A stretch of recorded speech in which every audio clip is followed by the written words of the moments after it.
Good evening बच्चों। आज अपन पढ़ने जा रहे हैं मध्य प्रदेश की नदियाँ। देखिए, मध्य प्रदेश नदियों की दृष्टि से अगर देखा जाए, इसके उद्गम की दृष्टि से देखा जाए तो संपूर्ण भारत में मध्य प्रदेश में सबसे अधिक नदियों का उद्गम होता है। इसलिए मध्य प्रदेश को नदियों का मायका कहा जाता है। मध्य प्रदेश में अगर देखा जाए तो प्रमुख नदियां कौन कौन सी प्रवाहित होती हैं। देखिए, सबसे पहले मध्य प्रदेश की जो सबसे प्रमुख नदी है वो अपनी है नर्मदा नदी। कौन सी नदी है? नर्मदा नदी। नर्मदा नदी अनूपपुर जिले के अमरकंटक पहाड़ी से होकर निकलती है और पश्चिम की ओर बहते हुए गुजरात में खंबात की खाड़ी में इसका क्या हो जाता है? समापन हो जाता है। यहीं से अन्य दो नदियों का और उद्गम होता है। एक तो अपनी है जोहेला और दूसरी अपनी है सोन नदी। इसके अलावा मध्य प्रदेश की दूसरी सबसे प्रमुख नदी है, उसको अपन कहते हैं चंबल नदी। कौन सी?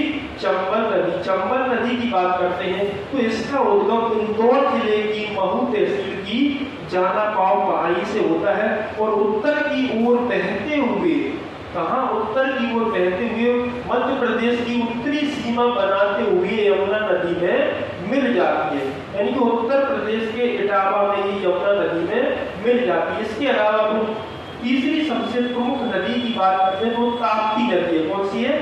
ताप्ती नदी। ये बैतूल जिले की मुल्ताई पहाड़ी से इसका उद्गम होता है और पश्चिम की ओर बहते हुए गुजरात में खंबात की खाड़ी में क्या हो जाता है? इसका समापन हो जाता है। अब देखिए, इंदौर से ही एक अन्य नदी का उद्गम और होता है, वो है हमारी क्षिप्रा नदी। कौन सी? क्षिप्रा।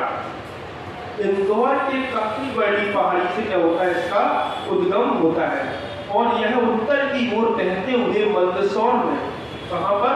मंदसौर में चंबल नदी में मिल जाती है। कहाँ मिल जाती है? चंबल नदी में मिल जाती है। इसके आगे चलते हैं देवास। कहाँ पहुंचते हैं हम? देवास। देवास के बागली गांव से, कहाँ से? देवास के बागली गांव से काली सिंध नदी का उद्गम होता है और यह नदी उत्तर की ओर बहते हुए चंबल नदी में मिल जाती है।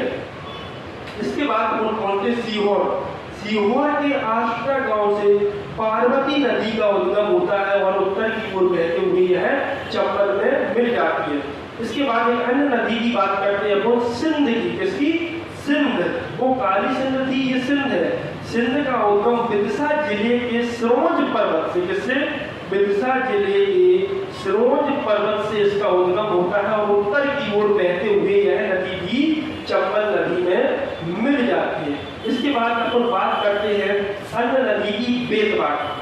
बेतवा नदी का उद्गम कहाँ से होता है? रायसेन जिले के कुमरा गांव से। यह नदी भी उत्तर की ओर बहते हुए यमुना नदी में मिल जाती है। किसमें मिलती है? अभी तक जितनी नदियां हमने ये पढ़ी है सब चंबल में मिल रही थी, ये बेतवा नदी किसमें मिल रही है? यमुना नदी में मिल रही है। आगे की ओर बढ़ते हैं तो अपन पहुंचते हैं कहाँ? कटनी। कटनी से केन नदी का उद्गम होता है। केन नदी का उद्गम कहाँ से होता है? कटनी जिले की कैमूर पहाड़ी से केन नदी का उद्गम होता है और उत्तर की ओर बहते हुए यूपी में यह यमुना नदी में मिल जाती है। अब इसके बाद हम बात करते हैं दक्षिण भारत की नदियों की बात करें कि दक्षिण मध्य प्रदेश में कौन कौन सी नदियां प्रवाहित होती हैं। तो देखिए, ये अपना यहाँ पर पड़ता है सिवनी। सिवनी जिले के पारसवाड़ा पठार से बैनगंगा नदी का उद्गम होता है। कौन सी नदी का? बैनगंगा। दक्षिण की ओर बहती है यह नदी। इसके अलावा छिंदवाड़ा से एक नदी निकलती है, पेंच नदी। ये भी दक्षिण की ओर बहती है। समझ गए ये बात? अब अपन बात कर रहे हैं मध्य प्रदेश की सबसे प्रमुख नदी की कि मध्य प्रदेश की सबसे प्रमुख नदी कौन सी है? तो नर्मदा जो नदी है, उन्होंने यहाँ बोर्ड पर हेडिंग लिखी है कि मध्य प्रदेश की सबसे प्रमुख नदी है। यह मध्य प्रदेश के 16 जिलों से होकर बहती है और मध्य प्रदेश की अधिकांश जनसंख्या का पानी से संबंधित समस्याओं का निराकरण करती है। इसलिए इसे मध्य प्रदेश की जीवन रेखा कहा जाता है। अब बात करते हैं नर्मदा नदी की। तो देखिए, नर्मदा नदी में हम देखेंगे कि इसके अन्य नाम क्या है। नर्मदा नदी के अन्य नाम, एक तो नर्मदा ही है और क्या और किन किन नामों से इसको जाना जाता है। देखिए, अन्य नाम में हम देख रहे हैं तो इसका एक नाम है रेवा, क्या है रेवा। दूसरा नाम है मैकल सुता। तीसरा नाम है इसका नमोदोस, क्या नाम है नमोदोस। चौथा इसका नाम है संकरी, क्या नाम है संकरी। देखिए रेवा, मैकल सुता, नमोदोस, संकरी। इसके अलावा इसका एक नाम और है सोमो देवी, क्या नाम है सोमो देवी। इन नामों से नर्मदा नदी को जाना जाता है। अब बात करते हैं कि इसका उद्गम कहाँ से होता है। तो मैंने अभी बताया था आपको, इसका उद्गम अनूपपुर जिले की अमरकंटक पहाड़ी से होता है। किसका? नर्मदा नदी का। तो अब देखिए इसके उद्गम की बात करते हैं अपन कि नर्मदा नदी का उद्गम कहाँ से होता है। तो इसका उद्गम कहाँ से होता है? मध्य प्रदेश में पूर्वी जिला है अनूपपुर, क्या है अनूपपुर। अनूपपुर जिले की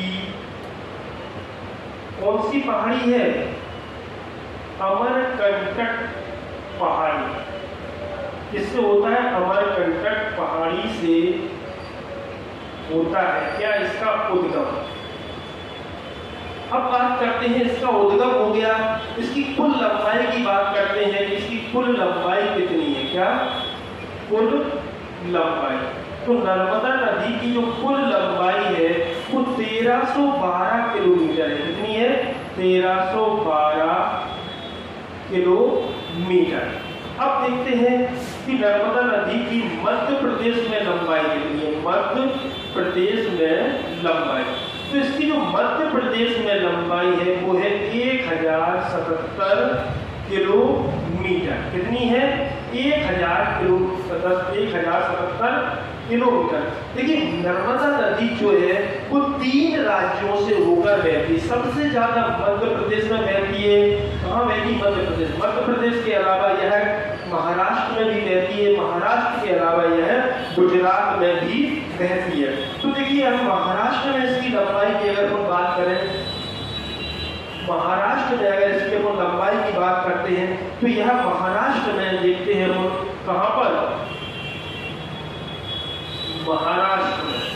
महाराष्ट्र में इसकी लंबाई की बात करें कि महाराष्ट्र में कितनी लंबाई है इसकी, तो महाराष्ट्र में जो इसकी लंबाई है वो है 74 किलोमीटर। कितनी? 74 किलोमीटर। अब अन्य जो राज्य है इसके अलावा बचता है गुजरात। तो इसकी लंबाई अपन गुजरात में भी देख लेते हैं। इसकी लंबाई गुजरात में इसकी कितनी लंबाई है? गुजरात में लंबाई, तो देखिए गुजरात में जो इसकी लंबाई है वो है 161 किलोमीटर। कितनी? 161 किलोमीटर। क्योंकि 3 राज्यों से होकर बह रही है, आपको इतना क्लियर हो गया होगा कि ये कितने राज्यों में होकर बह रही है। 3 राज्यों में बह रही है। उन तीनों राज्यों की लंबाई को हमने देख लिया है। अब इसके बाद हम आगे की ओर बढ़ते हैं। तो आगे देखते हैं अपन कि देखिए ये मध्य प्रदेश की यह सबसे बड़ी नदी है। दिख रहा है अपन को, बोर्ड पे भी दिख रहा है, मैप में भी दिख रहा है कि यह जो नदी है वो मध्य प्रदेश की कैसी है? सबसे बड़ी नदी है। तो इसके बारे में हम देख लेते हैं। क्या देखते हैं? पॉइंट टू पॉइंट इंपोर्टेंट जो पॉइंट है उनको देखते हैं। तो देखते चलिए, यह मध्य प्रदेश की सबसे बड़ी नदी है। कैसी है? मध्य प्रदेश की सबसे बड़ी नदी है। दिख रहा है आपको। नंबर दूसरे पॉइंट की अगर बात करें, दूसरा इसका इंपोर्टेंट पॉइंट क्या है कि देखिए पश्चिम की ओर बहने वाली, पश्चिम दिशा में बह रही है कि नहीं? पश्चिम की ओर बहने वाली भारत की, कहां की? देखिए भैया मध्य प्रदेश की तो है ही है, भारत की सबसे बड़ी नदी है। ये बात समझ में आई? कैसी है? सबसे बड़ी नदी है। देखिए पश्चिम दिशा की ओर बह रही है। कहां बह रही है? पश्चिम दिशा की ओर। पश्चिम दिशा की ओर बहने वाली भारत की है सबसे बड़ी नदी है। समझ गए मेरी बात? कौन सी है? पश्चिम दिशा की ओर। अब बात करते हैं भारत की दृष्टि में देखा जाए कि ये कौन से नंबर की सबसे बड़ी नदी है। तो देखिए भारत की कौन सी, नर्मदा भारत की 5वीं सबसे बड़ी नदी है, 5वीं सबसे बड़ी नदी है। ये अपन नर्मदा की ही बात कर रहे हैं कि नर्मदा कैसी है, भारत की 5वीं सबसे बड़ी नदी है। ये बात समझ में आई। कौन सी है यह 5वीं सबसे बड़ी नदी है। देखिए इससे कितने क्वेश्चन, 3 क्वेश्चन अभी बने हैं यहाँ से। इसके अलावा चौथा क्वेश्चन की बात करते हैं। ये कौन क्वेश्चन इंपोर्टेंट बनता है इससे कि प्रायद्वीपीय भारत की यह तीसरी सबसे बड़ी नदी है। किसकी, प्रायद्वीपीय भारत की तीसरी सबसे बड़ी नदी है। कौन सी नदी, नर्मदा नदी। किसके बाद, गोदावरी एवं कृष्णा के बाद। किसके बाद, गोदावरी एवं कृष्णा नदी के बाद। ये बात समझ में आई, गोदावरी एवं कृष्णा नदी के बाद। ये क्लियर हुआ। देखिए प्रायद्वीपीय क्षेत्र क्या होता है, प्रायद्वीपीय क्षेत्र की बात करें तो प्रायद्वीपीय क्षेत्र वह है जो तीनों ओर से जल से घिरा हो। किससे घिरा हो, पानी से तीन ओर से घिरा हो। उस क्षेत्र को क्या कह देते हैं, प्रायद्वीपीय क्षेत्र कहते हैं। समझ गया मेरी बात। तो अपना जो मध्य प्रदेश है, मध्य प्रदेश भी प्रायद्वीपीय क्षेत्र का हिस्सा माना जाता है। ये बात क्लियर हुई। तो इसके बाद अगर अपन बात करते हैं तो देखिए ये बात समझ में आई। इसके अलावा अपन आगे बढ़ते हैं, आगे बताते हैं आपको और क्या कहा जाता है इसको। देखिए नर्मदा नदी को, किसको, पॉइंट टू पॉइंट लेते चल रहे हैं। नर्मदा नदी को मध्य प्रदेश की जीवन रेखा कहा जाता है। क्या कहा जाता है, मध्य प्रदेश की जीवन रेखा कहा जाता है। क्यों कहा जाता है भैया, देखिए इसलिए कहा जाता है क्योंकि यह नदी मध्य प्रदेश की अधिकांश जनसंख्या का पानी से संबंधित समस्याओं का समाधान करती है। समझ गए मेरी बात, क्यों करती है। देखिए यह नदी मध्य प्रदेश के यानी राज्य के 16 जिलों से होकर, कितने जिलों से, 16 जिलों से होकर बहती है। क्या होती है, 16 जिलों से होकर बहती है। ये बात क्लियर हुई। तो आपको दिख रहा है कितने लंबे क्षेत्र में बह रही है यह नदी और लोगों की पानी से संबंधित समस्याओं का समाधान कर रही है। देखिए इसके अलावा इस नदी पर नर्मदा नदी पर, इस नदी पर 29 बड़े बांध, कितने, 29 बड़े बांध। इसके अलावा 135, कितने, 135 मध्यम बांध एवं 3000 से अधिक, कितने, 3000 से अधिक छोटे बांध क्या बनाए गए हैं, छोटे बांध। अब आप देख सकते हैं इतने सारे इस नदी पर बांध बनाए गए होंगे तो अधिकांश मध्य प्रदेश को सिंचाई से संबंधित, पीने के पानी से संबंधित समस्याओं का क्या करती है, यह समाधान करती है। ये बात क्लियर हुई अपनी। इसके अलावा देखिए आगे बढ़ते हैं अपन,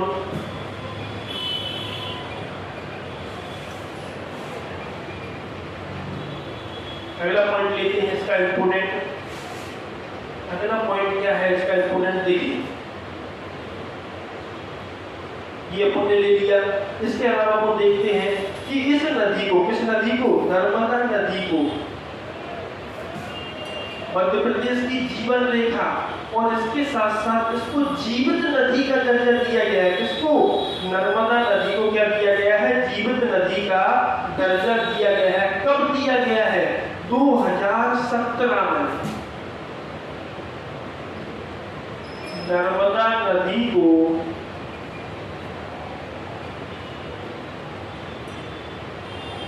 जीवित नदी का दर्जा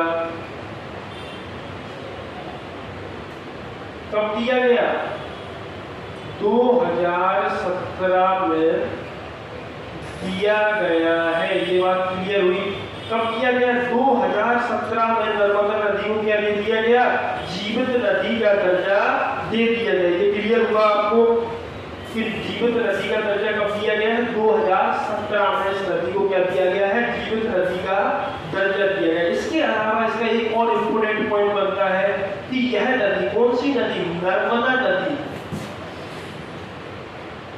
नर्मदा नदी एस्चुरी या ज्वारनंद मुख का निर्माण करती है, का निर्माण करती है। डेल्टा का नहीं, डेल्टा का नहीं। देखिए क्या कहा आपने कि यह नदी एस्चुरी या ज्वारनंद मुख का निर्माण करती है, परंतु डेल्टा का नहीं। अब बात करते हैं कि एस्चुरी क्या होता है या ज्वारनंद मुख क्या होता है। तो देखिए यह नदी भ्रंश घाटी में बह रही है, यानी कि दो पर्वत श्रेणियों के बीच से होकर बह रही है। विंध्याचल एवं सतपुड़ा पर्वत श्रेणी के बीच कौन सी नदी बह रही है? नर्मदा नदी बह रही है। घाटीमय क्षेत्र में बह रही है। तो घाटीमय क्षेत्र में बहने के साथ साथ यह अपने साथ जो भी कंकड़ पत्थर बोल्डर बहाकर लाती है, तो ये किनारों पर तो ठहरा नहीं पाती क्योंकि घाटी में बह रही है, तो स्पीड में अपने साथ लेके आती है और ये खंबात की खाड़ी में स्पीड में उनको गिरा देती है। जहां पर यह संपूर्ण मलबे को गिराती है, वहां पर उस स्थान पर कीप के आकार का एक गड्ढा हो जाता है, जिसे कीपाकार कहते हैं। इसी गड्ढे को अपन क्या कहते हैं? एस्चुरी कहते हैं। समझ में आई बात कि नदी अपने साथ जो भी मलबा बहाकर लाती है उसे एक स्थान पर गिरा दे। कहां पर? खाड़ी में गिराती है, खंबात की खाड़ी में। वहां पर क्या बन जाता है? गड्ढा बन जाता है, क्योंकि बहुत ही स्पीड में गिरता है ये। तो इसके कारण क्या होता है? कीप के आकार का एक गड्ढा बनता है, उसी को अपन क्या कहते हैं? एस्चुरी कहते हैं। अब बात करते हैं कि तो फिर डेल्टा क्या है? डेल्टा क्या होता है? नदी अपने साथ जो मलबा बहाकर लाती है और आसपास इकट्ठा करती जाती है, क्योंकि वो नदी घाटीमय क्षेत्र में नहीं बहती है, खुले क्षेत्र में बहती है। तो वो क्या करती है? कटाव ज्यादा करती है और अपने साथ जो मलबा लाती है उसे किनारों पर छोड़ती जाती है, जो क्या कर लेते हैं? टीले का निर्माण कर देते हैं, और उसी टीले को क्या कहा जाता है? डेल्टा कहा जाता है। ये बात क्लियर हुई अपनी? क्लियर हुई है नहीं? ओके, क्लियर हो गई। अब आगे अपन बढ़ते हैं, इसी के आगे ये बात तो क्लियर हो गई कि नर्मदा नदी में पाए जाने वाले शिवलिंग, नर्मदा नदी में जो पत्थर पाए जाते हैं वो शिवलिंग की आकृति के होते हैं। इन्हें अपन नर्मदेश्वर के नाम से जानते हैं, और यह शिवलिंग या यह पत्थर विश्व में प्रसिद्ध है। कहाँ पर प्रसिद्ध है? विश्व में प्रसिद्ध है। तो देखिए ये पॉइंट अपन लिख लेते हैं कि नर्मदा नदी में, कहां पर? नर्मदा नदी में, नर्मदा नदी में पाए जाने वाले शिवलिंग, क्या? नर्मदा नदी में पाए जाने वाले शिवलिंग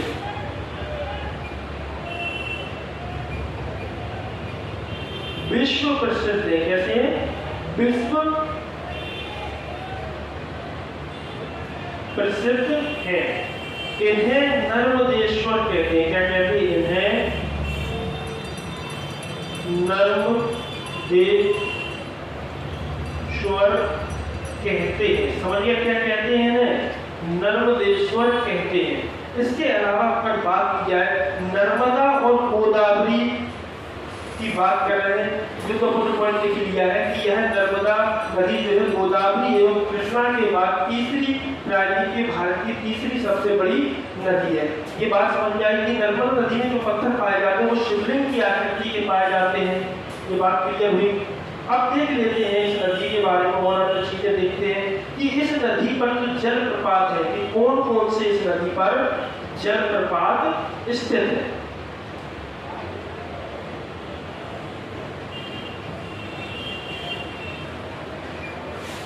तो देखिए हेडिंग है अपनी नर्मदा नदी पर स्थित जल प्रपात। क्या जल प्रपात है? नर्मदा नदी पर कौन कौन से जलप्रपात स्थित है।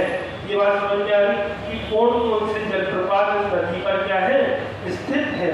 तो देख लीजिए इस नंबर पहला आपको देखते हैं कि कौन सा जलप्रपात स्थित है। कि इस नदी पर अधिकांश संपूर्ण नदियों की बात की जाए, जितनी भी मध्य प्रदेश की नदियां हैं उनमें सबसे अधिक जलप्रपात नर्मदा नदी पर ही है। जलप्रपात बोले तो झरना, जब नदी पहाड़ी स्तर से समतल स्तर में प्रवेश करती है तो क्या है वो झरने का रूप धारण कर लेती है। तो देखिए जलप्रपात की बात कर रहे हैं तो हम पहला कपिल धारा जलप्रपात, क्या कपिल धारा जल प्रपात। अब ये कहां पर है? तो अपना भैया ये कहां पर है? अमरकंटक में। कहां पर? अमरकंटक। अब बात करें कि अमरकंटक कहां पर है? अनूपपुर में है। इसके अलावा दुग्ध धारा जलप्रपात, कौन सा? दुग्ध धारा जलप्रपात, यह भी अपना कहां पर है? अमरकंटक में है। कहां पर? अमरकंटक। ये क्या है? जब गिरता है तो इसकी धारा दूध के समान दिखाई देती है, इसलिए इसका नाम पड़ गया दुग्ध धारा जलप्रपात। इसके बाद बात करते हैं अपन नेक्स्ट जलप्रपात की, धुआंधार जलप्रपात। कौन सा? धुआंधार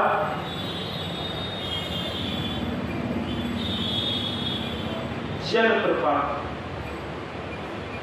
जब यह झरना गिरता है तो इसमें धुएं जैसा उठता है, इसलिए इसको धुआंधार जलप्रपात कहा जाता है। यह कहां पर है? जबलपुर में स्थित है। कहां पर?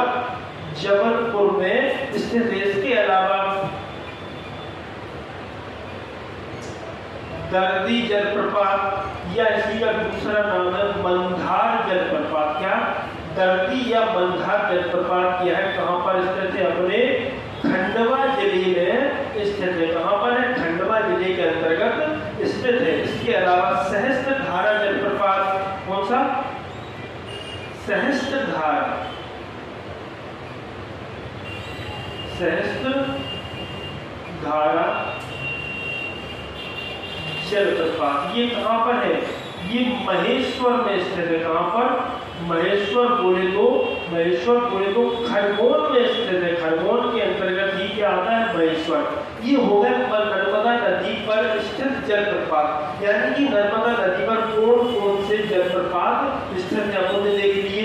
प्रमुख जो जलप्रपात है वो हमने ले लिए। इसके बाद अपन बात करते हैं कि नर्मदा नदी पर कौन कौन सी परियोजनाएं कार्यरत है।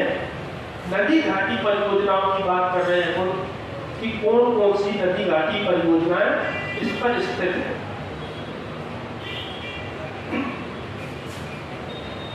देखिए अब बात कर रहे हैं नर्मदा नदी पर, इस पर नर्मदा नदी पर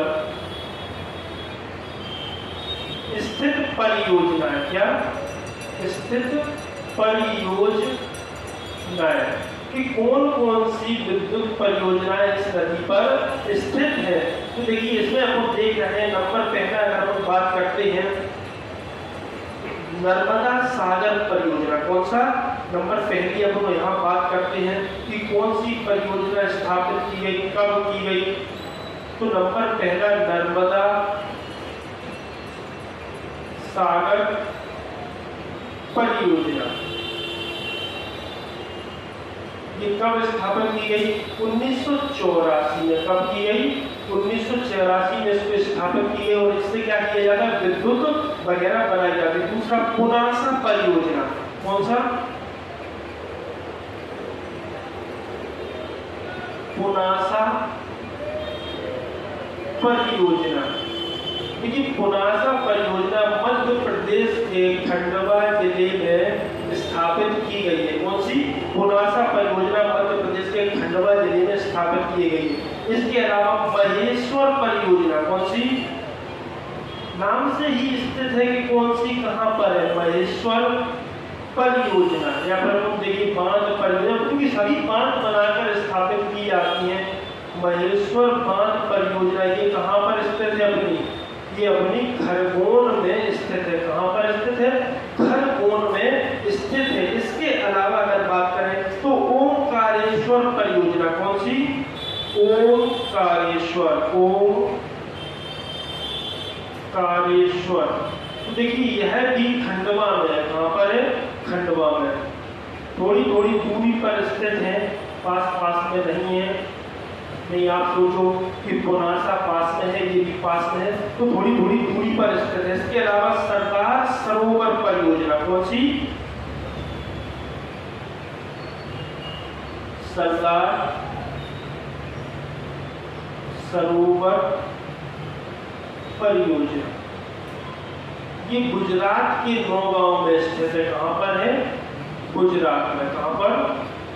गुजरात में एक जगह है। कौन सी है? नौगांव। ये क्लियर हुआ। ये कौन सी? ये मध्य प्रदेश की प्रमुख परियोजना है। कौन सी? नर्मदा नदी की। कि नर्मदा नदी पर ये प्रमुख परियोजनाएं क्या है? कार्यरत है, जिनसे क्या किया जाता है? बिजली वगैरह बनाई जाती है, विद्युत बनाया जाता है। ये बात क्लियर हुई अपनी।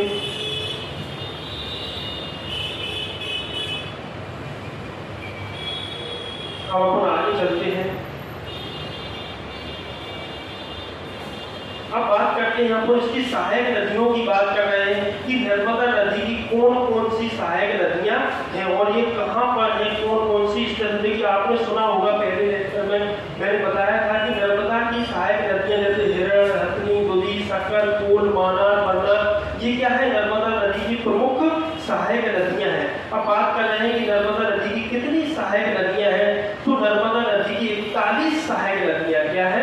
41 इसकी सहायक नदियां है। तो नेक्स्ट पॉइंट लिख रहे हैं अपन, क्या लिखने जा रहे हैं? नर्मदा नदी की 41 सहायक नदियां हैं। समझ गए? जिनमें से इन 41 में से जिनमें से 22 कितनी? 22 नदियां कहां से मिलती हैं? बाईं ओर से मिलती हैं। किधर से? बाईं ओर से। तथा 19 नदियां कितनी? 19 नदियां दाईं ओर से मिलती हैं। किसमें मिलती हैं? नर्मदा नदी में मिलती है। जैसे कौन कौन सी इसकी सहायक नदियां हैं, तो उनकी अपन बात कर रहे हैं। जैसे अपन बात कर रहे हैं, इसकी सबसे प्रमुख नदी है सहायक तवा, दूसरा वरना, इंपोर्टेंट लेंगे, हथनी,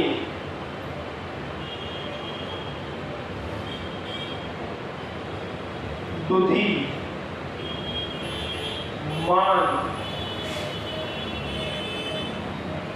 शक्कर, कोला, शेर, ये क्या है? इसकी प्रमुख सहायक नदियां हैं। ये बात समझ में आई, इसकी प्रमुख सहायक नदियां हो गई। अब बात करते हैं कि नर्मदा नदी किन किन जिलों से होकर बह रही है। ये बात क्लियर कर लेते हैं हम कि नर्मदा नदी किन किन जिलों से होकर बह रही है।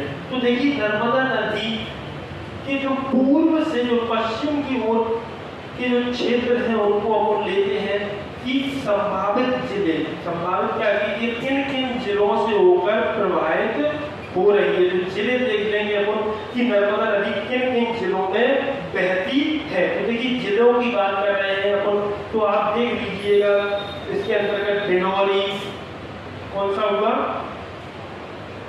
डिंडोरी, मंडला,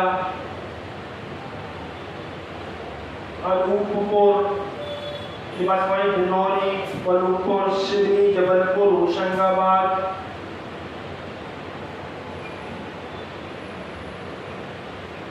सिवनी, जबलपुर, होशंगाबाद, हरदा, नरसिंहपुर, ये जिले हैं। इससे होकर क्या बहती, इसके अलावा अपना खंडवा, खरगोन, बड़वानी, देवास, ये भी है। अगर लिखना चाहो लिख लेना, खंडवा, खरगोन, देवास, अलीराजपुर, इन जिलों से होकर नर्मदा नदी बहती है। समझिए कितने जिलों से होकर नर्मदा नदी बहती है। इसके अलावा भी आदि कर लो, बहुत सारे जिले हैं। मैंने आपको बताया कि नर्मदा नदी मध्य प्रदेश के 16 जिलों से होकर प्रवाहित होती है। इसके अलावा हम इसका एक इंपोर्टेंट पॉइंट और ले रहे हैं अभी कि इसी नदी पर, कौन सी नदी पर, नर्मदा नदी। ये तो अपने मध्य प्रदेश को हो गए जिले। इसके अलावा अगर हम गुजरात के जिलों की बात करें कि गुजरात में यह किन किन जिलों से होकर बह रही है, तो गुजरात में बड़ोदरा, राजपीपला और भारूच। तो देखिए गुजरात में, क्योंकि यह नदी 3 राज्यों से होकर बहती है, तो गुजरात में देख लीजिएगा यह नदी कहाँ से बह रही है, बड़ोदरा, कहाँ से, बड़ोदरा। इसके अलावा भारूच, देखिए इस भारूच को अपन भड़ोच के नाम से भी जानते हैं। इसके अलावा राजपीपला, कौन सा, राजपीपला। इसके अलावा नर्मदा जिला, कौन सा जिला है, नर्मदा जिला। देखिए इसी नदी के नाम पर इसका नाम रख दिया गया। ये समझ में आया गुजरात। अब बात करते हैं महाराष्ट्र में। तो महाराष्ट्र में नंदुरबार जिले से होकर बहती है। कहां से, महाराष्ट्र का एक जिला है नंदुरबार जिला, यहाँ से होकर ये नदी प्रवाहित होती है। यानी कि गुजरात के 4 जिलों में और महाराष्ट्र के 1 जिले में यह नदी बहती है। ये चीज क्लियर हुई। अब देखिए अपना अंतिम पॉइंट आज का मोस्ट इंपोर्टेंट है, क्या है, अपने गुजरात में, कहां पर, गुजरात में इसी नदी के किनारे, किस नदी के किनारे, इसी नदी के किनारे सरदार वल्लभ भाई पटेल, इसकी सरदार वल्लभ भाई पटेल की स्टैच्यू ऑफ यूनिटी, कौन सी मूर्ति लगाई गई थी, जिसका नाम था स्टैच्यू ऑफ यूनिटी। यह विश्व की सबसे ऊंची प्रतिमा थी जो गुजरात जिले में, गुजरात राज्य में नर्मदा जिले के अंतर्गत स्थापित की गई थी। तो ये लास्ट अपना आज का पॉइंट अपन देख रहे हैं, क्या था कि सरदार वल्लभ भाई पटेल की, सरदार वल्लभ भाई पटेल की, इसकी सरदार वल्लभ भाई पटेल की 182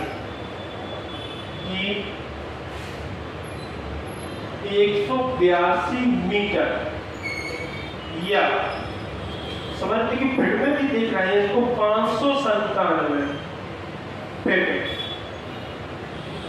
ऊंची प्रतिमा, क्या ऊंची प्रतिमा, कहां पर, गुजरात के नर्मदापुर जिला। देखिए ये जिला है, नर्मदा नदी नहीं है, नर्मदा नदी के किनारे तो है, लेकिन कौन से जिला, गुजरात के नर्मदापुर जिले में केवड़िया कॉलोनी, कौन सी कॉलोनी थी, केवड़िया कॉलोनी में देखिए सरदार वल्लभ भाई पटेल की 182 मीटर या 597 फीट ऊंची प्रतिमा गुजरात के नर्मदापुर के केवड़िया गांव में, केवड़िया कॉलोनी में, गुजरात के नर्मदापुर के केवड़िया कॉलोनी में स्टैचू ऑफ यूनिटी, कौन सी? स्टैचू ऑफ यूनिटी,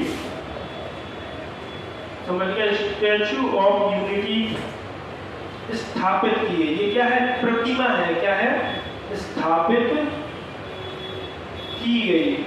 यह विश्व की सबसे ऊंची प्रतिमा है, ये बात ध्यान रखना है। यह विश्व की सबसे ऊंची, कैसी? सबसे ऊंची प्रतिमा है। ये अपना आज की क्लास समाप्त होती है।